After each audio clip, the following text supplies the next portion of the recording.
Hey everybody, this is Jake with Covenant Homes. Back with our second install of this educational series. So we're going to move on today with insulation. The questions we have is what is it and what options are available? All right, so first up we've got some pictures here, probably some things that y'all have seen around houses, maybe pictures. So in the lower right down here, this is our typical fiberglass bat. On the left side, this is rock wool or mineral wool insulation. And then in the upper right, the famed spray foam insulation. Just a heads up in case you're wondering, our company is not a fan of spray foam insulation. We will not be using it. We will get into that, but you're going to have to wait. I'm not going to get into that today, or in this video rather, but we will get to that and explain why we prefer other options. There's some pros and cons to all the options, and we'll get into all that. All right, so first, what is insulation? Insulation basically is slowing down the transfer of heat from an area of hot to an area of cold. So in the summer, from outside to inside. In winter, it's typically from inside to outside. What is actually causing this transfer of heat to slow down? It's the air spaces inside the insulative material. It's not the material itself, it's the little pockets of air inside that material. And then lastly, insulation is advertised in R values per inch. The higher, the better. And we will get into that. Some of those values are definitely inflated, and we do not use those inflated values when it comes to energy modeling for the homes that we'll be building. All right, so the R value depends on, one, the type of material we're using, the thickness of the layers, but very importantly, the install quality. This is one of the reasons we're not a huge fan of spray foam. It's highly dependent on the install, the person installing it, the material that's being installed. So what I have up there on the upper right is some diagrams from ResNet.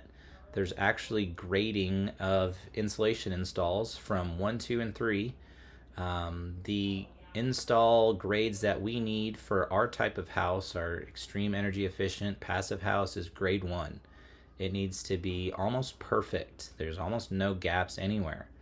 And then you can see the other ones, it just gets progressively worse as far as gaps, materials missing, stuff ripped, just not installed very well in the stud bays. And then right below that, it's just a more detailed picture of what a ResNet grade 3 insulation install would look like. So you can see lots of gaps. It's just not conforming to the stud cavities. And obviously this is a pretty simple wall illustration where it's just open stud bays. What happens when we've got fenestrations or windows or wall penetrations? All those have to be detailed correctly to get that grade 1 install. Let's talk about how much insulation do we need real quick. So it really depends on the climate zone. On the right, I have the IECC climate zone map. We are classified as 4B, which is mixed dry. Our climate zone is very similar to lots of areas in Colorado. People think Amarillo and Texas is a lot hotter than the middle of the country, and we're really not. We do get very cold, but we also get very hot, which is similar to a lot of places in Colorado. And a lot of our energy modeling is going to be very similar to the Denver, Colorado Springs areas. Okay, and lastly, let's just talk quickly about different R values and thicknesses to expect in certain areas of the house. So start on walls. So the top numbers in each of these categories is going to be for typical values of what our company is going to be using, especially if we're going for passive house certification. Typical walls are going to be rated at R of equal to or greater than 40 to 50, which ends up coming out to 10 to 12 inches thick of insulation. You may be asking, how are we going to get that thick of insulation, especially if a typical wall is a 2x4 wall, or maybe if a builder's going above and beyond in this area, they're using a 2x6. How do you get that much thickness of insulation? That's where double stud walls come into play. You can literally make your wall as thick as you want it to be.